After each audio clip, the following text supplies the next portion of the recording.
What's up, fellas? In the second video of the day, we're going to be talking about just what an odd regular season this is, and whether or not A, we should be taking into account anything about this regular season, and B, mostly from a statistical standpoint, if we should be considering some of the overall statistics that typically we account for when we're looking at postseason contenders.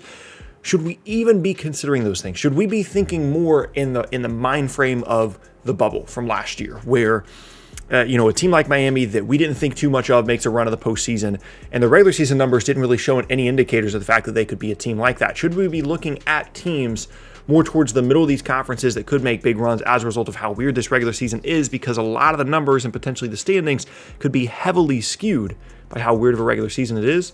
That's what we're going to be talking about in today's video. But really quickly, before we get started, if you enjoy content like this, and consider subscribing. I upload twice a day, every single day on this channel, so it's a great place for consistent NBA content. If you're new here, by the way, what's up? My name is Tucker. You can also leave a like rating on the video as well, and you can check me out at various socials in a Linktree link down in the description below. With those things said, let's go ahead and talk about what is a very odd regular season in the NBA. It's not just the NBA. We've got March Madness games being, canceled and just having teams automatically qualify for the second round. We had conference tournament games where they just ended the conference tournament and just said that the highest seed ended up winning the tournament.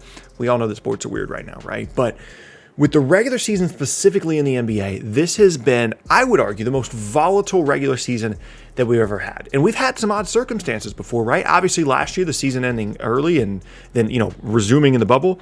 We've had lockout seasons before, but this type of regular season is completely unprecedented.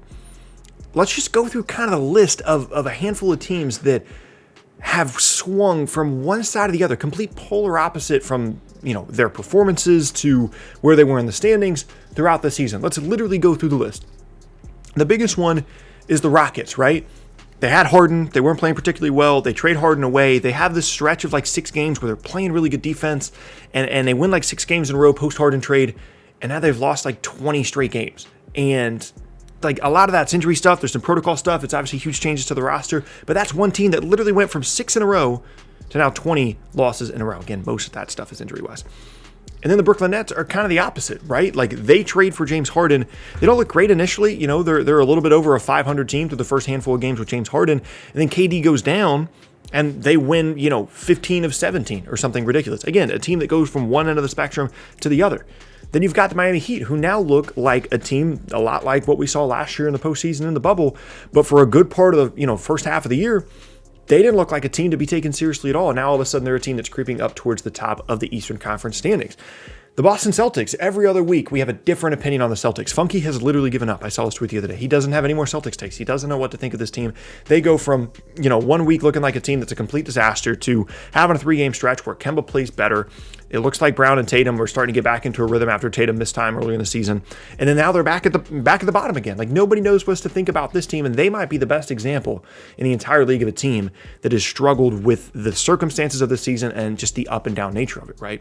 As we now continue with the list, the Toronto Raptors are another team that had an awful start. I mean, like Raptors fans on Twitter talking about, hey, maybe we got a chance at Cade Cunningham. Like that type of awful start to the season. Then they brought it back, and now here recently, they're on, a bit of a losing streak, and they're not playing particularly well.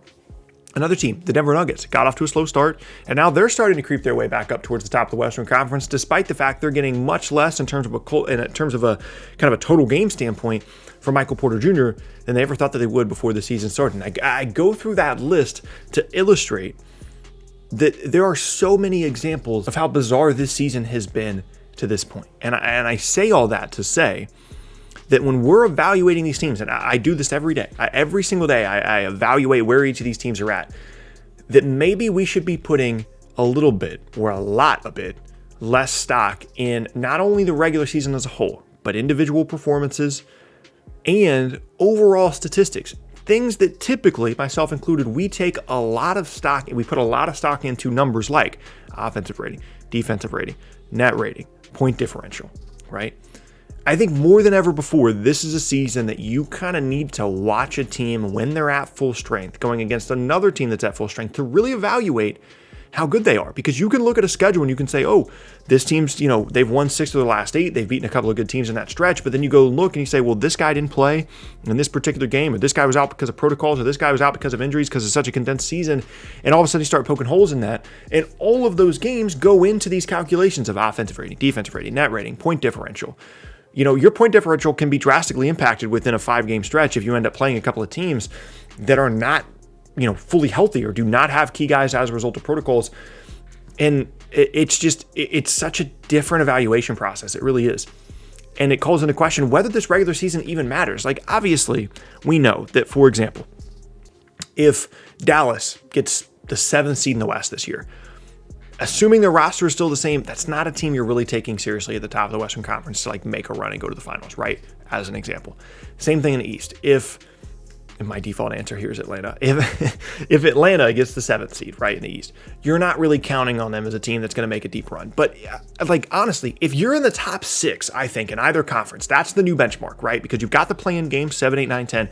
If you're in the top 6, I think you have to be taken seriously as a possible, not a real one, but a possible contender. I think you could make a case for 9, 10, 11 teams as possible contenders this year because the regular season is so bizarre. You could have a record that is 6 games worse than it typically would be just strictly as a result of protocols because of injuries. And I know that injuries happen in a typical season, but in a season as condensed as this, in a season in which you're playing so many games in such a short time frame, an injury that typically would have cost you 3 games might cost you 7 because everything is happening so close together.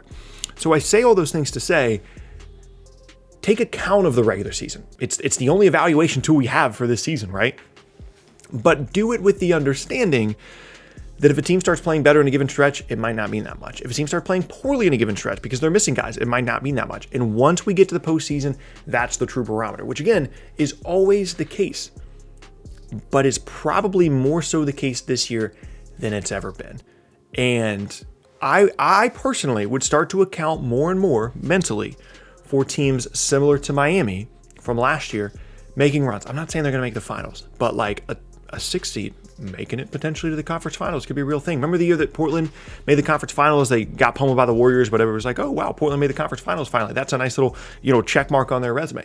It could be a team like that. And maybe it might not even end up mattering, but I definitely think it's something that needs to be accounted for mentally as we're evaluating these teams. Is this regular season is probably the most misconstrued statistically from any regular season in NBA history. These stats, especially the team ones that we count on, offensive rating, defensive rating, net rating, point differential, those stats probably matter less in this regular season than they ever have. And that has to be accounted for. And of course, the other thing to keep in mind is once you go into the postseason, right, typically you're thinking, oh, 1 seed's critical, 2 seed's critical. In the West, I do think it is because you can avoid both LA teams if they end up at 2 and 3. But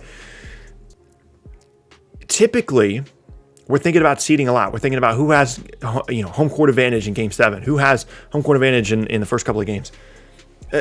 Depending on how many fans we have by the time the postseason rolls around and the finals rolls around, that might not be that much of a calculation either. It wasn't one in the bubble. It didn't seem to matter all that much who was technically the home or away team in the bubble. And again, it's another thing to keep in mind. So at the end of the day, the headline of this video, as I'm sure I don't need to tell you guys, is things are weird. Things are weird in the NBA right now.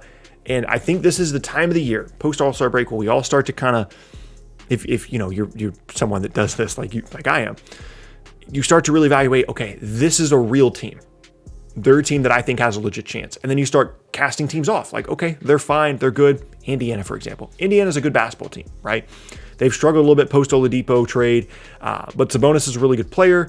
Turner's playing, like, they've got good players.